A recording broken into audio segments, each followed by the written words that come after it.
essa auréola de Moisés, né? Moisés tinha encontrado, né, com o próprio Deus, né, que o tinha dado a, as tábuas da lei, né? Então, hoje nós não agimos socialmente, né? O nosso comportamento não se distingue nessa crise que estamos passando, seja uma crise inventada ou não, né? O nosso comportamento é o mesmo que de todo mundo, né? Dos nossos pastores, inclusive. Dos nossos pastores, inclusive. Né? Essa crise, se ela não servir de mais nada, quando ela passar, né, nós teremos absolutamente certeza, né,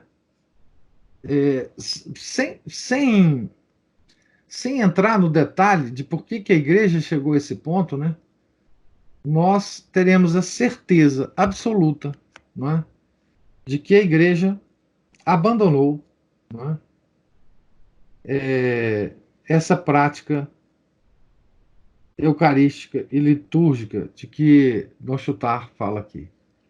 Nós não temos mais o contato íntimo com nosso Senhor Jesus Cristo. Nós não nos distinguimos do mundo. Nós somos,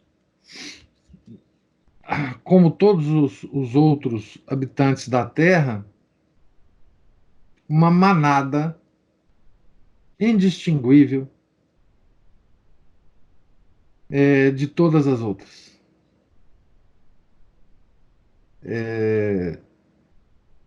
E aqui eu falo com muita tristeza, porque nessa crise, o comportamento de todas digamos assim, de todos os grupos, né, da Igreja Católica, o comportamento foi o mesmo. Né? A gente sabe que a Igreja hoje está dividida, né, entre o que a gente pode chamar de modernismo, os modernistas, e os ditos tradicionalistas, enfim, tem esses nomes todos, né? Aqueles que, digamos, mantiveram, né, as práticas anteriores da Igreja antes do Concílio Vaticano II. Pois bem, esses dois lados tiveram a mesma, o mesmo comportamento, né? Não houve sequer uma tentativa de resistência, né?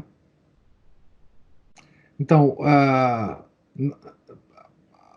além e acima desse comportamento cotidiano de nós católicos, né, de não nos distinguirmos dos pagãos, esta crise, né,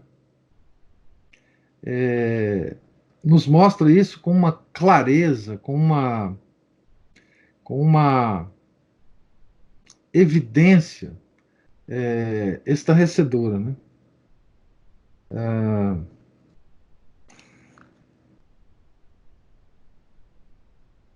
O, o mundo parece que finalmente, né, absorveu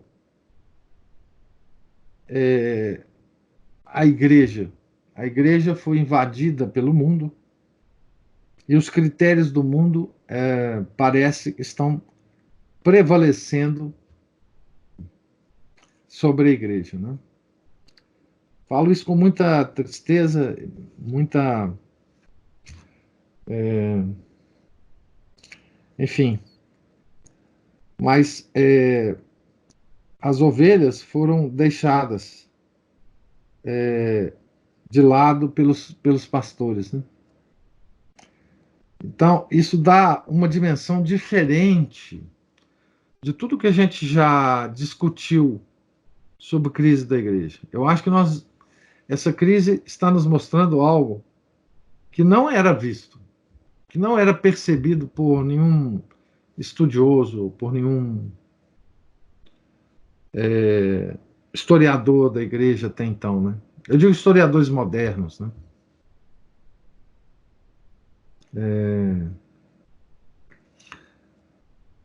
Mostrou a situação real da igreja, para além e acima dessa crise monumental da igreja que nós estamos vivendo, mesmo antes dessa tragédia, né? Então, é exatamente o que Dom Chutar falava aqui, né? Nós não mais estampamos na nossa face o brilho da vida interior, da vida em nosso Senhor Jesus Cristo. Né?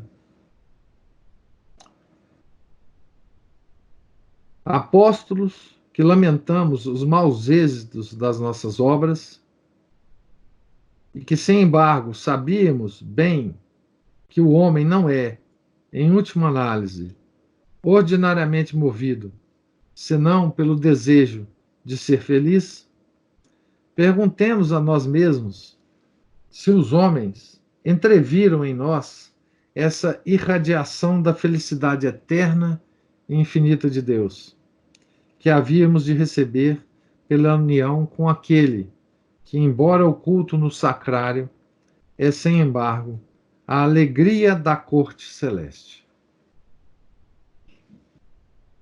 O mestre, esse não se esquecia desse elemento de alegria indispensável a seus apóstolos. Ec locutus sum vobis et gaudium meo, sit in vobis et gaudium vestrum impleatur. Impleatur, né? Eu vos tenho dito essas coisas para que a minha alegria esteja em vós e a vossa alegria seja completa. João 15:11, palavras do Nosso Senhor aos apóstolos. Né?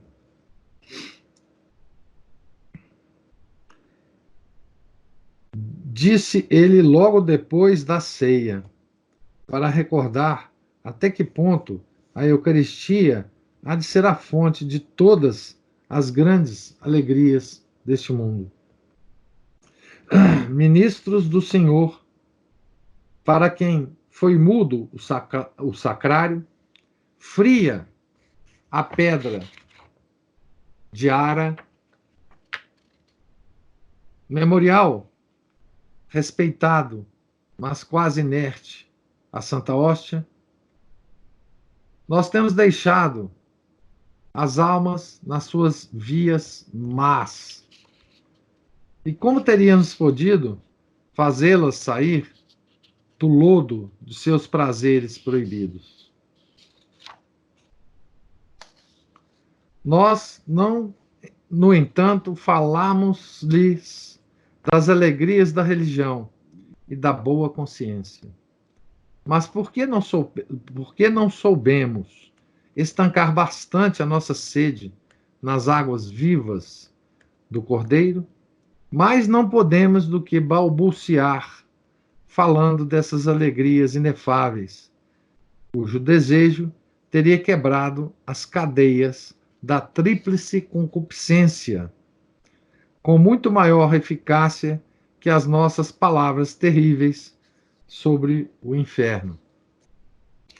Aqui também é uma ideia que Dom Chutar tem dito, né, ao longo do livro. Né?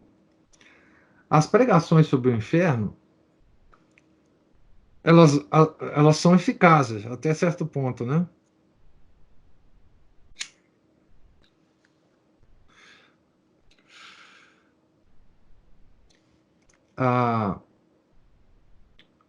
Eu lembro aqui que na Semana Santa, né, do medievo, haviam grandes pregadores, né,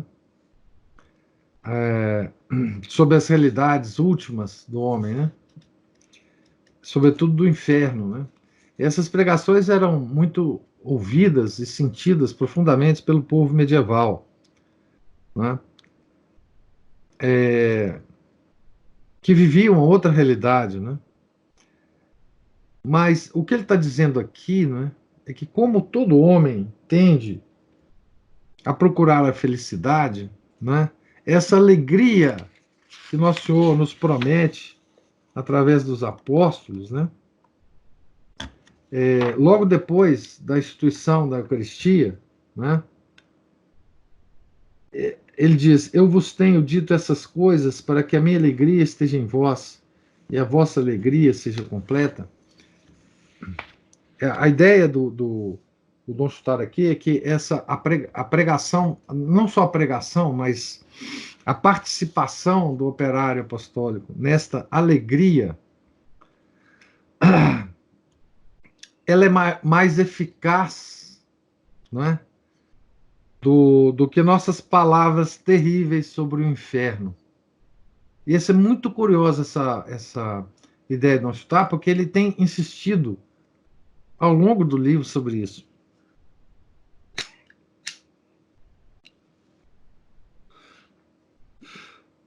É como se ele falasse o seguinte: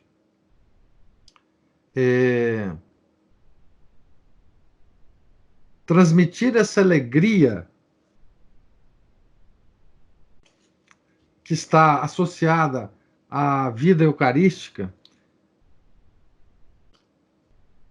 transmitir, se o operário consegue transmitir essa alegria, né?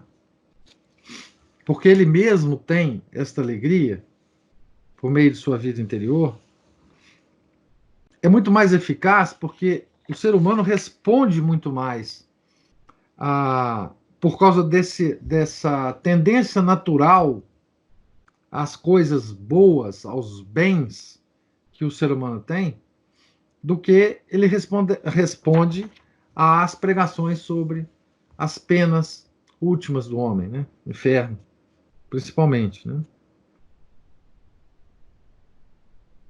Em Deus, que é todo amor, as almas por meio de nós viram, sobretudo, um legislador austero e um juiz tão inexorável nas suas sentenças como rigoroso nos seus castigos.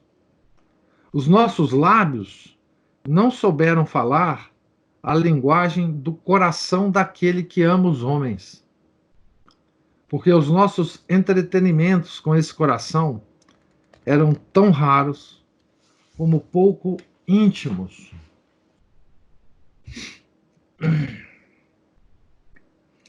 Exatamente isso, né?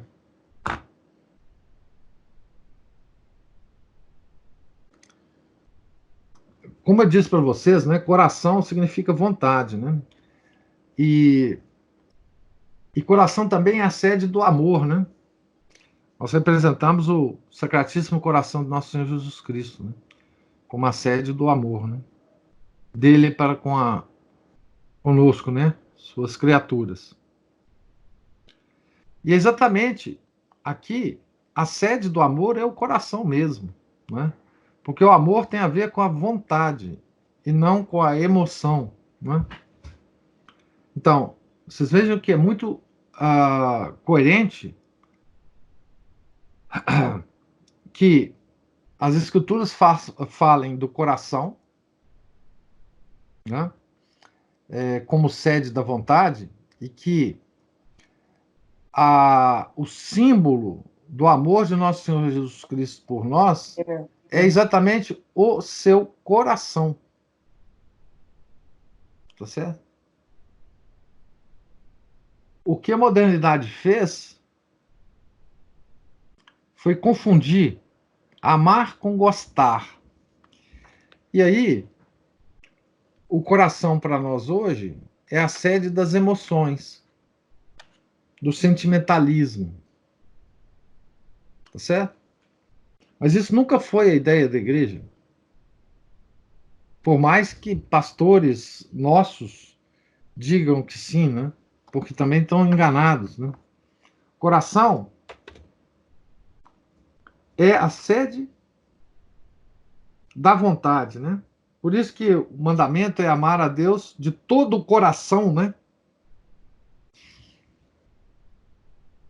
O coração é a sede do amor verdadeiro, né? Não do gostar, não do gostar, tá certo? E o símbolo do Sacratíssimo Coração não é um símbolo de sentimentalismo, tá certo? Não é um símbolo de sentimentalismo. É um símbolo de vontade, é a vontade divina infinita. É com ela que Nosso Senhor nos ama. É com a vontade infinita de Deus que ele nos ama, né? Foi com essa vontade que ele foi para a cruz por nós, né? Foi com essa vontade que ele foi para a sua paixão por nós, né? Então, por favor, da agora para frente, coração para nós é a sede da vontade e do amor. Não lancemos as culpas sobre o estado de desmoralização profunda da sociedade, já que vemos, por exemplo, que em paróquias quase descristianizadas logrou operar a presença de sacerdotes criteriosos, ativos, dedicados, capazes, mas acima de tudo amantes da Eucaristia. A despeito de todos os esforços dos ministros de Satanás, facti diabolo terribilis, aurindo a força no foco da força, no braseiro do tabernáculo, esses sacerdotes, infelizmente raros, têm sabido dar tal têmpera às armas invencíveis que todos os demônios conjurados têm sido impotentes para quebrá-las. A oração junto do altar não foi para eles estéril, porque se tornaram capazes de compreender estas palavras de São Francisco de Assis. A oração é a fonte da graça. A pregação é o canal que distribui as graças que tivermos recebidos do céu. Os ministros da palavra de Deus são os escolhidos do grande rei para levarem aos povos o que eles próprios tiverem aprendido e recebido da sua boca, sobretudo junto do sacrário. Então, são palavras de São Francisco de Assis, né? O grande motivo de esperar é vermos atualmente essa geração de homens de obras que já não se contentam apenas com promover comunhões aparatosas, sabem também facilitar a eclosão de almas de verdadeiros comungantes. Comunhões aparatosas, né? Ele já falava isso há 120 anos atrás, né? Tá certo? Bom, com isso, nós terminamos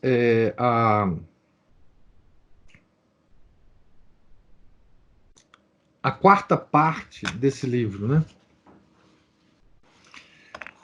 Que é essas quatro partes são partes, digamos assim, descritivas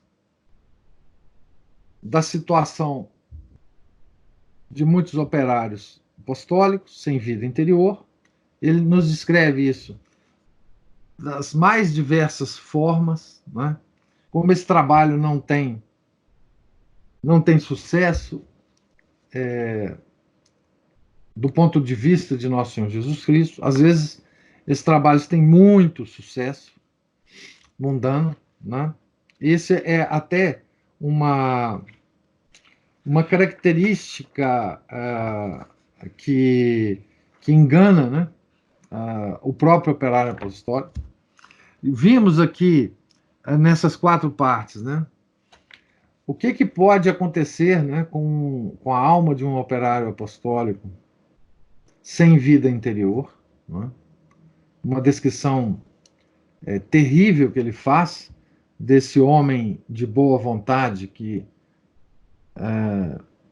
centraliza todo o seu trabalho em si mesmo, né? Esquecendo nosso Senhor Jesus Cristo. Né? Lemos admoestações de santos, doutores da igreja, de papas, contra esse tipo de trabalho. Né? Enfim,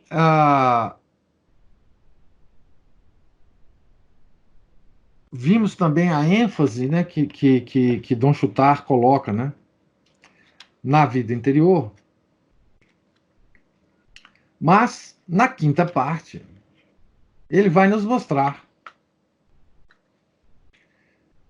o que é a vida interior, de modo muito resumido, obviamente, né?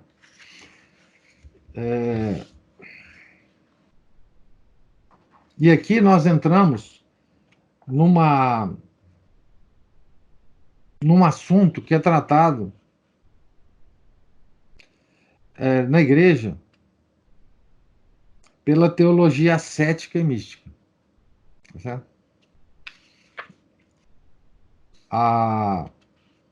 Aqui há talvez duas referências, além da do livro mesmo que nós estamos lendo, que talvez seja importante mencionar, já mencionei aqui, mas não custa repetir, que é o livro do padre Adolphe Tanqueray,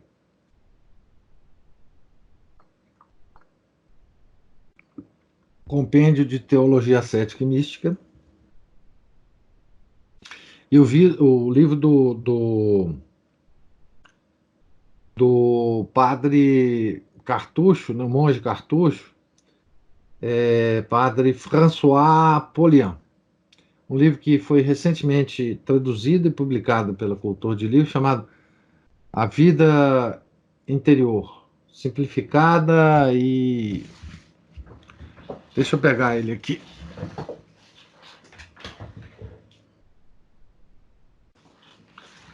Simplificada e reduzida ao seu fundamento. Você tem um livro completo, de 600 páginas, mais ou menos, que também é uma referência para esse assunto aqui. Né? Ele vai, nessa quinta parte, que eu não sei se dará tempo para a gente acabar, né, de ler nessa quaresma.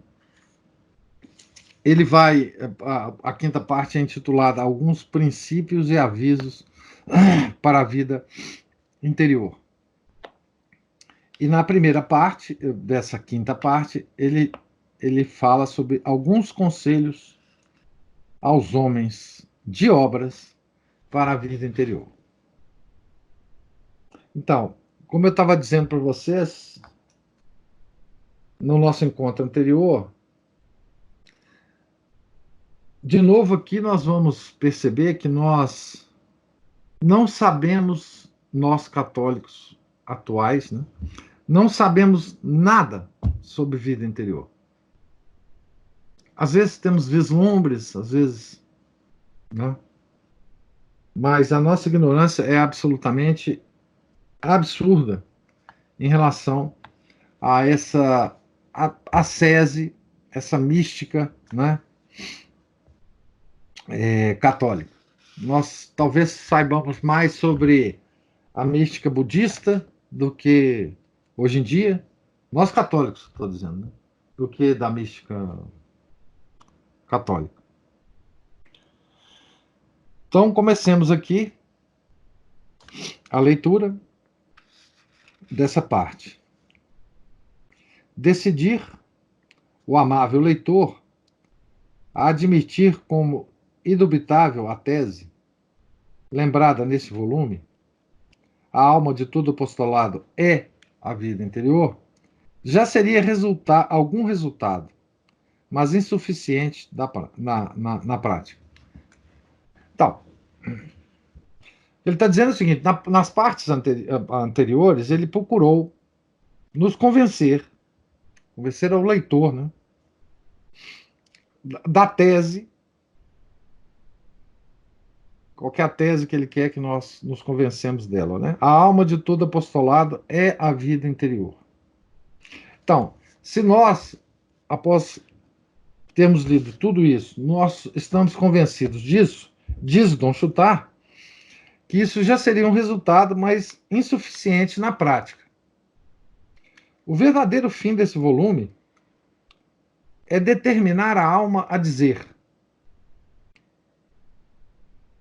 quero que essa tese dirija toda a minha vida. Esse é o objetivo de Dom Chutar, né? Por isso, é conveniente dizer fraternalmente ao homem de obras, ao apóstolo, que acaba de ler essas páginas, sobretudo se essa leitura se deu durante um retiro,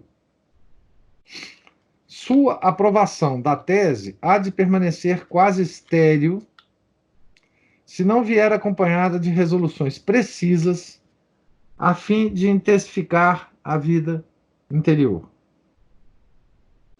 Essa quinta parte tem por fim principal ajudar o retirante a tomar as decisões necessárias para que a vida interior anime poderosamente todas as suas obras.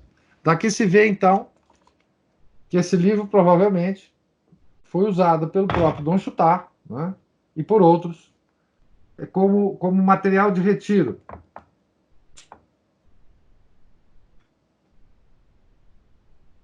Tá certo? Talvez um retiro quaresmal, talvez outros retiros, né? Um pouco que nós estamos tentando fazer aqui, né? Nós todos lendo esse livro. Um retiro quaresmal, né? E é por isso que eu sempre sugeri a todos com quem eu tive contato, né? Que esse livro é um bom livro para se ler na quaresma, né? E foi sempre um desejo meu fazer isso com mais gente, e hoje nós estamos aqui, né? Hoje eu acho que é o 22º encontro nosso, né? Por graça de Deus. Então, quais são as convicções que nós temos que, então, tomar, né? Como se fosse um retiro, né? Todo retiro tem as decisões, né? Que nos deve animar até o próximo retiro, né? Convicções. O zelo só é eficaz na medida em que a ação de Jesus Cristo se lhe vier juntar. Por nós mesmos, nós não temos forças para manter as nossas resoluções permanentemente, né? Jesus Cristo é o agente principal. Nós apenas somos seus instrumentos. Jesus Cristo não abençoa as obras em que o homem não confia, senão nos próprios meios.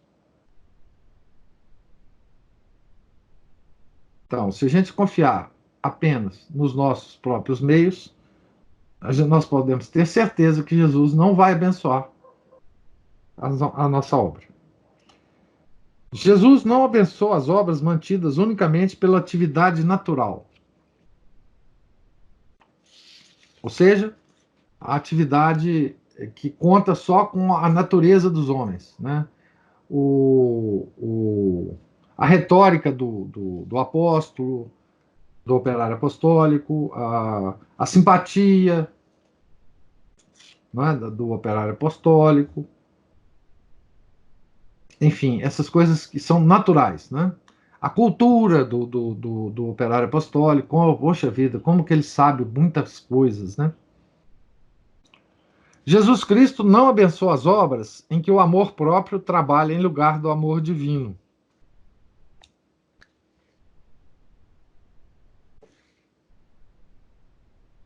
Ai daquele que se nega às obras a que Deus o chama. Que seria a recusa da graça de Deus, né? Ai daquele que se intromete nas obras sem estar certo da vontade de Deus. Ai daquele que nas obras quer governar sem verdadeiramente depender de Deus. Ai daquele que no exercício das obras não envia os meios para se conservar e recobrar a vida interior. Ai daquele que não sabe ordenar a vida interior e a vida ativa, de tal sorte que essa não prejudique aquela. Então, essas são as convicções a que temos que aderir para qualquer trabalho que possa ser abençoado por Deus. 1, 2, 3, 4, 5, 6, 7, 8, 9, 10. 10 convicções. De tão importante, eu vou repeti-las aqui, vou ler de novo. Tá certo? O zelo só é eficaz na medida em que a ação de Jesus Cristo se lhe vier a juntar.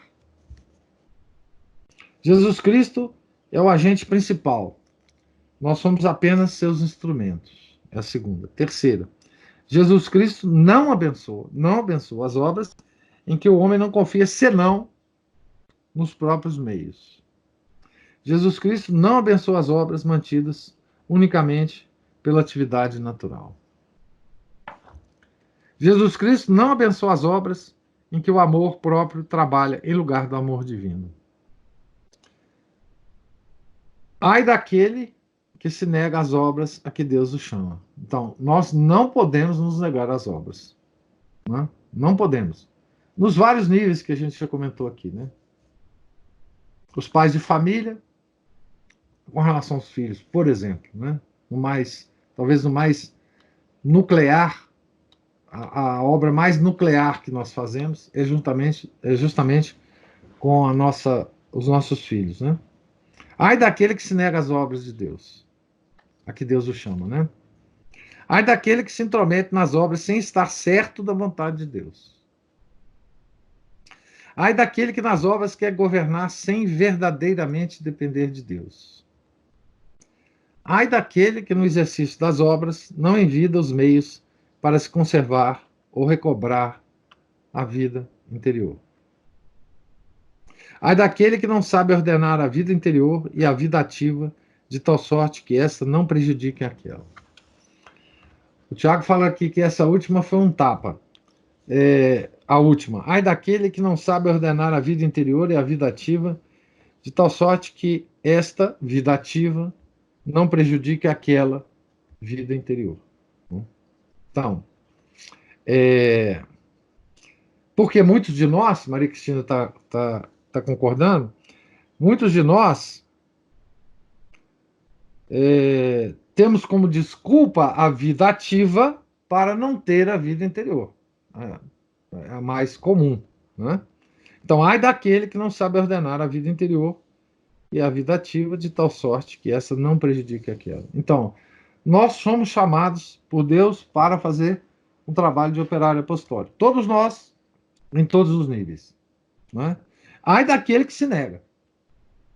Tá certo? Ai daquele que se nega. Então, nós não podemos nos negar. Tá certo? Mas tem regra para aceitar. Tem regra. Tá certo? Então, essas 10 convicções são as convicções que, inicialmente, nós temos que nos convencer delas. Tá certo? E deixa eu só, por último, chamar a atenção para vocês o seguinte.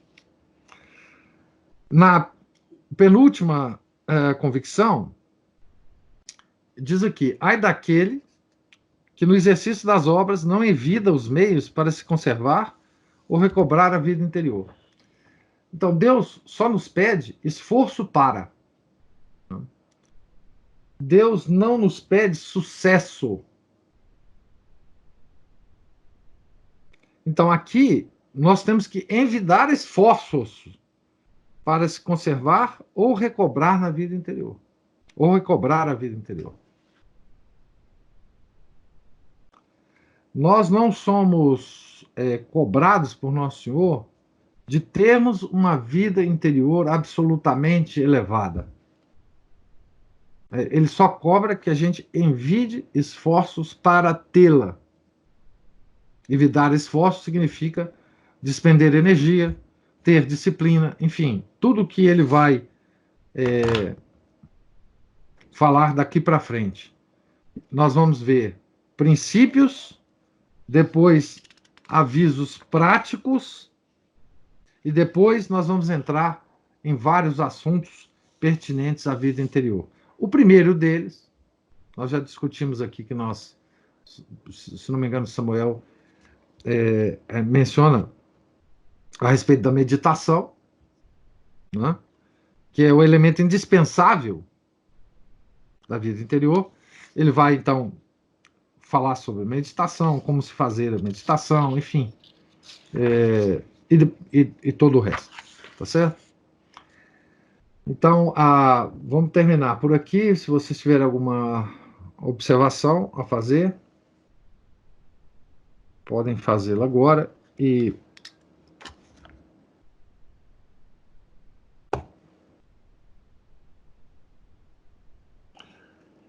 diz que a gente não pode coçar os olhos assim como eu estou fazendo, não, né? Por causa do coronavírus, né? Todos os dias, né, o senhor coça os olhos, assim. Pois é, eu tô aqui eu sou já velho. Rebeldia. É, Rebeldia. é impressionante isso aqui. Eu fiquei com a Ah, dúvida qual que o pessoal achou que é um tapa na cara aí. Eu não peguei, não. O que que é podia o último, é o último. Ai daquele que não sabe ordenar a vida interior e a vida ativa, de tal sorte que esta não prejudique aquela. Ou seja, que a vida ativa não prejudique a vida interior.